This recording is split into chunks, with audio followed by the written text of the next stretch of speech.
Hello friends, class 24 job news में आप सभी का स्वागत है। दोस्तों, यह वीकली करंट अफेयर्स है अगस्त 2023 का थर्ड वीक का।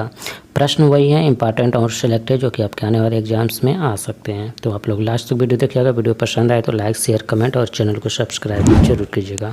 और इसका PDF आपको टेलीग्राम चैनल या फिर व्हाट्सएप ग्रुप पर मिल जाएगा, जो कि ज्वाइन होकर आप इसका PDF भी डाउनलोड कर सकते हैं। तो चलिए स्टार्ट करते हैं। तो दोस्तों, पहला क्वेश्चन है, हाल ही में किस बैंक के द्वारा भारत का पहला पर्यावरण अनुकूल डेबिट कार्ड लॉन्च किया गया है? ऑप्शन नंबर सी से हो जाएगा एयरटेल पेमेंट्स बैंक के द्वारा। डिटेल में समझते हैं तो एयरटेल पेमेंट्स बैंक के द्वारा भारत का पहला पर्यावरण अनुकूल डेबिट कार्ड लॉन्च किया गया है। यह डेबिट कार्ड पुनर्चक्रित पॉलीविनाइल क्लोराइड यानी RPVC से बना है। पॉलीविनाइल क्लोराइड एक उच्च शक्ति वाला थर्मोप्लास्टिक पदार्थ है। यह दुनिया में सबसे अधिक उपयोग किए जाने वाला पॉलीमर में से एक है। एयरटेल पेमेंट्स बैंक की स्थापना जनवरी 2017 में हुआ था। एयरटेल पेमेंट्स बैंक का मुख्यालय नई दिल्ली में है। एयरटेल पेमेंट्स बैंक के CEO हैं वर्तमान में अनुव्रत विश्वास। अगला प्रश्न है, हाल ही में किस राज्य सरकार द्वारा मुख्यमंत्री चिकित्सा सहायता कोष के लिए एक मोबाइल ऐप और व्हाट्सएप हेल्पलाइन लॉन्च किया गया है? ऑप्शन नंबर ए से हो जाएगा महाराष्ट्र राज्य सरकार द्वारा। डिटेल में समझते हैं तो महाराष्ट्र के मुख्यमंत्री एकनाथ शिंदे द्वारा मुख्यमंत्री चिकित्सा सहायता कोष के लिए एक मोबाइल ऐप और व्हाट्सएप हेल्पलाइन लॉन्च की गई है। इस दौरान मरीजों और उनके परिवारों के लिए एक हेल्पलाइन नंबर शुरू किया गया है। इस दौरान चिकित्सा सहायता नियमावली के 5वें संस्करण और बाला साहब ठाकरे की विचारधाराओं का आधारित पुस्तक रोकथोक का विमोचन भी किया गया। अगला प्रश्न है, हाल ही में किस राज्य सरकार द्वारा अन्नपूर्णा खाद्य पैकेट योजना की शुरुआत की गई है? ऑप्शन नंबर सी से हो जाएगा राजस्थान राज्य सरकार के द्वारा। डिटेल में समझते हैं तो राजस्थान के मुख्यमंत्री अशोक गहलोत ने स्वतंत्रता दिवस के अवसर पर अन्नपूर्णा खाद्य पैकेट योजना की शुरुआत की। इस योजना के अंतर्गत राजस्थान में 1.04 करोड़ रुपए से अधिक परिवारों को मुफ्त भोजन पैकेट वितरित किए जाएंगे। गैर NFS परिवार जिन्होंने महामारी के दौरान वित्तीय सहायता दी गई थी, उन्हें अन्नपूर्णा राशन किट योजना के तहत मुफ्त राशन किट मिलेगा। अगला प्रश्न है, हाल ही में राष्ट्रपति द्रौपदी मुर्मू ने 77वें स्वतंत्रता दिवस के अवसर पर कितने वीरता पुरस्कारों को स्वीकृति दी है? ऑप्शन नंबर बी से हो जाएगा 76 लोगों को। डिटेल में समझते हैं तो राष्ट्रपति ने 77वें स्वतंत्रता दिवस की पूर्व संध्या पर सशस्त्र बलों और CRPF कर्मियों के लिए 9 मरणोपरांत सहित 76 वीरता पुरस्कारों को स्वीकृति दी है। इन वीरता पुरस्कारों में 4 कीर्ति चक्र यानी मरणोपरांत, 5 मरणोपरांत सहित 11 शौर्य चक्र, 2 बार 2 सेना मेडल, 52 सेना पदक, 3 नौसेना पदक और 4 वायु शामिल हैं। अगला प्रश्न है, हाल ही में ग्राफीन अरोरा प्रोग्राम किस मंत्रालय के सहयोग से लॉन्च किया गया है? ऑप्शन नंबर डी से हो जाएगा इलेक्ट्रॉनिक्स एवं IT मंत्रालय के द्वारा। डिटेल में समझते हैं तो इलेक्ट्रॉनिक्स एवं सूचना प्रौद्योगिकी मंत्रालय के सचिव अलकेश कुमार शर्मा ने केरल के कोच्चि स्थित माकेर विलेज में आयोजित एक समारोह के दौरान ग्राफीन अरोरा कार्यक्रम का शुभारंभ किया। यह program digital university Kerala, electronics एवं IT मंत्रालय और केरल सरकार के सहयोग से लॉन्च किया गया। इस प्रोग्राम के तहत 94.85 करोड़ का बजट रखा गया। इसकी मदद से उभरते ग्राफीन प्रौद्योगिकी और नवाचार इकोसिस्टम को बढ़ावा दिया जाएगा। अगला प्रश्न है, हाल ही में किस खिलाड़ी ने T20 में 20 या उससे कम उम्र में भारत के लिए सर्वाधिक छक्के लगाने का रिकॉर्ड बनाया है? ऑप्शन नंबर बी से हो जाएगा तिलक वर्मा ने। डिटेल में समझते हैं तो भारत के युवा बल्लेबाज तिलक वर्मा ने T20 में 20 या उससे कम उम्र में भारत के लिए सर्वाधिक छक्के लगाने का रिकॉर्ड बनाया है। तिलक वर्मा ने T20 में अब तक 7 छक्के लगाए हैं। इससे पहले यह रिकॉर्ड भारतीय कप्तान रोहित शर्मा के नाम था, जिन्होंने भारत के लिए 20 या उससे कम उम्र में 4 छक्के लगाए थे।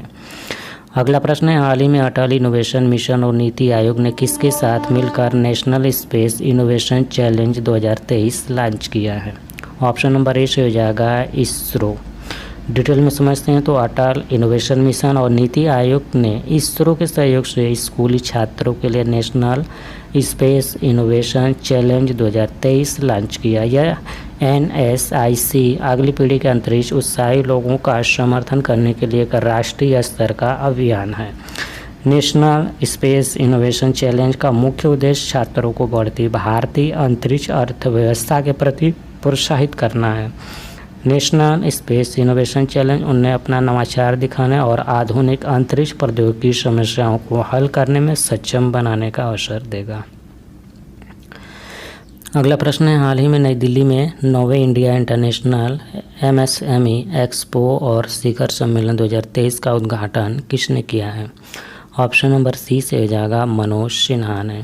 डिटेल में समझते हैं तो जम्मू और कश्मीर के उपराज्यपाल श्री मनोज सिन्हा द्वारा नई दिल्ली में 9वां इंडियन इंटरनेशनल MSME एक्सपो और सम्मेलन 2023 का उद्घाटन किया गया। यह प्रतिष्ठित सम्मेलन MSME विकास मंच द्वारा आयोजित किया गया। नीति निर्माताओं और छोटे, सूक्ष्म और मध्यम उद्यम क्षेत्र के उद्यमियों के बीच सहयोग को बढ़ावा देने के रूप में काम करने के लिए एक मंच प्रदान किया गया, जो राष्ट्र की आर्थिक विकास को आगे बढ़ाने में मदद करेगा। अगला प्रश्न है, हाल ही में किस मंत्रालय के द्वारा भारतीय web browser development challenge launch किया गया है? ऑप्शन नंबर डी से हो जाएगा इलेक्ट्रॉनिक्स और सूचना प्रौद्योगिकी मंत्रालय के द्वारा। डिटेल में समझते हैं तो इलेक्ट्रॉनिक्स और सूचना प्रौद्योगिकी मंत्रालय द्वारा भारतीय web browser development challenge launch किया गया। इस भारतीय वेब ब्राउजर डेवलपमेंट चैलेंज का नेतृत्व MEITY CCA और CDAC बेंगलोर के द्वारा किया गया। इस चैलेंज में ऑनलाइन और ऑफलाइन मोड के माध्यम से सरकारी विभागों, उद्योग, स्टार्टअप और शिक्षा जगत से 200 से अधिक प्रतिभागियों ने भाग लिया। अगला प्रश्न है, हाल ही में किस राज्य ने भारत का पहला कृषि डेटा एक्सचेंज और कृषि डेटा प्रबंधन फ्रेमवर्क लॉन्च किया है? ऑप्शन नंबर डी से हो जाएगा तेलंगाना राज्य ने। डिटेल में समझते हैं तो भारत का पहला कृषि डेटा एक्सचेंज और कृषि डेटा प्रबंधन फ्रेमवर्क तेलंगाना के IT और उद्योग मंत्री के तारक रामाराव द्वारा हैदराबाद में लॉन्च किया गया। इस इंडेक्स को कृषि क्षेत्र के लिए एक डिजिटल सार्वजनिक अवसंरचना के रूप में विकसित किया गया है। यह तेलंगाना राज्य सरकार, विश्व आर्थिक मंच और भारतीय विज्ञान संस्थान के बीच एक सहयोग है। अगला प्रश्न है, हाल ही में 24/7 यानी 24 घंटा 7 दिन वीडियो बैंकिंग सेवा प्रदान करने वाला भारत का पहला बैंक कौन सा बना है? ऑप्शन नंबर डी से हो जाएगा AU small finance bank. Detail में समझते हैं, AU स्मॉल फाइनेंस बैंक 7 दिन 24 घंटे वीडियो बैंकिंग सेवा देने वाला देश का पहला बैंक बन गया है। यह सेवा आमने सामने बातचीत जैसी सुविधा वाला एक वर्चुअल मंच है। इसमें ग्राहक VC जैसे वीडियो कॉल के माध्यम से कभी भी कहीं भी वीडियो बैंकर के साथ बातचीत कर सकते हैं। AU बैंक ने उन्नत एन्क्रिप्शन, AI आधारित चेहरे की पहचान यानी आर्टिफिशियल इंटेलिजेंस आधारित चेहरे की पहचान, OTP हस्ताक्षर सत्यापन और वीडियो सत्यापन के साथ उच्चतम मानक स्थापित किए हैं। नेक्स्ट क्वेश्चन है, हाल ही में नई दिल्ली में ERMED कंसोर्टियम के चौथे राष्ट्रीय सम्मेलन का उद्घाटन किसने किया है? ऑप्शन नंबर सी से हो जाएगा डॉक्टर भारती पवार ने। डिटेल में समझते हैं तो औद्योगिक इलेक्ट्रॉनिक संसाधन संघ के चौथे राष्ट्रीय सम्मेलन का उद्घाटन 11 अगस्त 2023 को स्वास्थ्य एवं परिवार कल्याण राज्य मंत्री डॉक्टर भारती पवार द्वारा नई दिल्ली में किया गया। डॉक्टर भारती पवार ने राष्ट्रीय औषधि पुस्तकालय के ERMED एक्सेस बुकलेट और न्यूज लेटर भी लॉन्च किया। राष्ट्रीय औषधि पुस्तकालय का electronic resources in medicine consortium प्रभावी स्वास्थ्य देखभाल प्रदान करने के लिए चिकित्सा के क्षेत्र में राष्ट्रव्यापी इलेक्ट्रॉनिक सूचना संसाधन विकसित करने की एक पहल है। अगला प्रश्न है, हाल ही में एशियाई हॉकी चैंपियंस ट्रॉफी 2023 का टाइटल किस देश ने जीता है? ऑप्शन नंबर ए से हो जाएगा भारत देश ने। डिटेल में समझते हैं तो चेन्नई के मेयर राधाकृष्णन स्टेडियम में आयोजित एशियाई चैंपियंस ट्रॉफी 2023 के फाइनल मुकाबले में भारत ने मलेशिया को 4-3 से हराया। भारत एशियाई चैंपियन ट्रॉफी में 4 बार जीत के साथ सफल टीम बन गई है। पाकिस्तान 3 खिताबों के साथ दूसरे स्थान पर है। पुरुष एशियाई चैंपियंस ट्रॉफी का 7वां संस्करण 3 से 12 अगस्त तक चेन्नई में आयोजित हुआ। इसका आयोजन एशियाई हॉकी महासंघ के द्वारा किया गया था। नेक्स्ट क्वेश्चन है, हाल ही में केंद्रीय मंत्री अमित शाह ने किस स्थान पर इफ्को नैनो यूरिया प्लांट की आधारशिला रखी है? ऑप्शन नंबर सी से हो जाएगा गांधी धाम में। डिटेल में समझते हैं तो केंद्रीय मंत्री अमित शाह ने 12 अगस्त को कच्छ के गांधी धाम में इफ़को नैनो यूरिया प्लांट की आधारशिला रखी। यह संयंत्र उर्वरकों के आयात को कम करने और भारत को उर्वरकों के क्षेत्र में आत्मनिर्भर बनाने में महत्वपूर्ण भूमिका निभाएगा। नैनो यूरिया मिट्टी के पोषण तत्वों के संरक्षण और उर्वरकों के विवेकपूर्ण उपयोग को सुनिश्चित करने में भी मदद करेगा। अगला प्रश्न है, हाल ही में किसने अदालत परिसर में प्रवेश हेतु आगंतुकों के लिए ऑनलाइन इलेक्ट्रॉनिक पास बनाने के लिए सुस्वागतम ऑनलाइन पोर्टल लॉन्च किया है? ऑप्शन नंबर ए से हो जाएगा सुप्रीम कोर्ट ने। डिटेल में समझते हैं तो भारत के सर्वोच्च न्यायालय ने अदालत परिसर में प्रवेश हेतु आगंतुकों के लिए ऑनलाइन इलेक्ट्रॉनिक पास बनाने के लिए सुस्वागतम ऑनलाइन पोर्टल लॉन्च किया।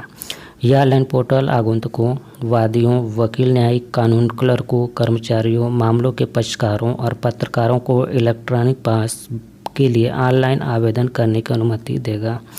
यह सुस्वागतम ऑनलाइन पोर्टल भारत के मुख्य न्यायाधीश द्वारा ई गवर्नेंस को बढ़ावा देने के लिए एक पहल है। नेक्स्ट क्वेश्चन है, हाल ही में किस राज्य की विधानसभा में समान नागरिक संहिता के विरोध में एक प्रस्ताव पास किया गया है? ऑप्शन नंबर ए से हो जाएगा केरल राज्य में। डिटेल में समझते हैं, केरल राज्य की विधानसभा में समान नागरिक संहिता के विरोध में एक प्रस्ताव पास किया गया है।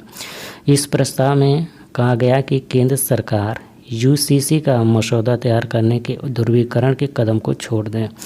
केरल विधानसभा यूसीसी के खिलाफ प्रस्ताव पारित करने वाली देश की पहली राज्य विधानसभा है। नेक्स्ट क्वेश्चन है, हाल ही में इंडिया स्टार्टअप फेस्टिवल 2023 किस राज्य में आयोजित किया गया? ऑप्शन नंबर सी से हो जाएगा बेंगलुरु में।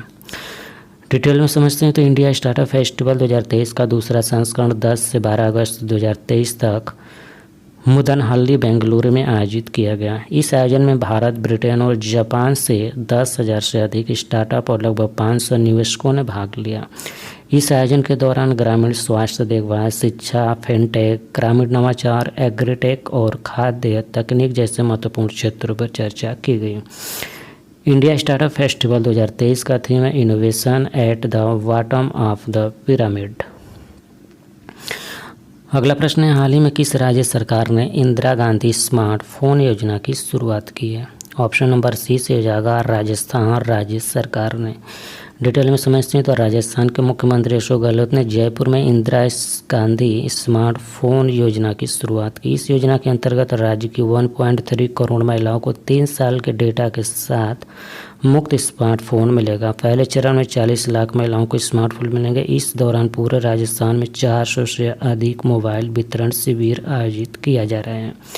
इसके पहले चरण में महात्मा गांधी नरेगा के तहत 100 दिन और इंदिरा गांधी शहरी रोजगार गारंटी योजना के तहत 50 दिन काम करने वाले परिवार की महिला मुखिया को फोन मिलेगा। अगला प्रश्न है, हाल ही में केंद्रीय अप्रत्यक्ष कर और सीमा शुल्क बोर्ड के अध्यक्ष के रूप में किसे नियुक्त किया गया है? ऑप्शन नंबर डी से हो जाएगा संजय कुमार अग्रवाल को। IRS अधिकारी संजय कुमार अग्रवाल को केंद्रीय अप्रत्यक्ष कर बोर्ड और सीमा शुल्क यानी CBIC के अध्यक्ष के रूप में नियुक्त किया गया है। संजय कुमार अग्रवाल ने विवेक चौधरी का स्थान लिया, जो 31 मई को CBIC के प्रमुख के रूप में रिटायर हुए थे। केंद्रीय अप्रत्यक्ष कर और सीमा शुल्क बोर्ड वित्त मंत्रालय के तहत वैधानिक निकाय है। अगला प्रश्न है, हाल ही में किसने राष्ट्रीय प्रशिक्षुता संवर्धन योजना में प्रत्यक्ष लाभ हस्तांतरण का शुभारंभ किया है? ऑप्शन नंबर सी से हो जाएगा धर्मेंद्र प्रधान ने। आप इमेज में भी देख सकते हैं। अगला प्रश्न है, हाल ही में RBI ने UPI लाइट के लिए प्रतिदिन लेन देन सीमा को चढ़ाकर कितने रुपए कर दिए हैं? ऑप्शन नंबर सी से हो जाएगा 500 रुपये। डिटेल में समझते हैं तो RBI ने UPI लाइट की सीमा को बढ़ा दिया। यह 200 से 500 रुपये हो गई है। यह सुविधा फ़ोनपे, पेटीएम और गूगल पे जैसे प्लेटफार्म पर उपलब्ध कराया जाता है। अगला प्रश्न है, हाल ही में किसने अपना नया लोगो और डिज़ाइन लॉन्च किया है? ऑप्शन नंबर बी से हो जाएगा एयर इंडिया ने। अगला प्रश्न है, हाल ही में भारतीय मूल के कौन टेस्ला के नए CEO बने हैं? ऑप्शन नंबर सी से हो जाएगा वैभव तनेजा। वीडियो अच्छा लगा तो प्लीज़ लाइक करें, शेयर करें, कमेंट करें, चैनल को सब्सक्राइब करके बेल आइकन को ऑन रखें ताकि आपको लेटेस्ट अपलोड वीडियो का नोटिफिकेशन सबसे पहले मिल पाए।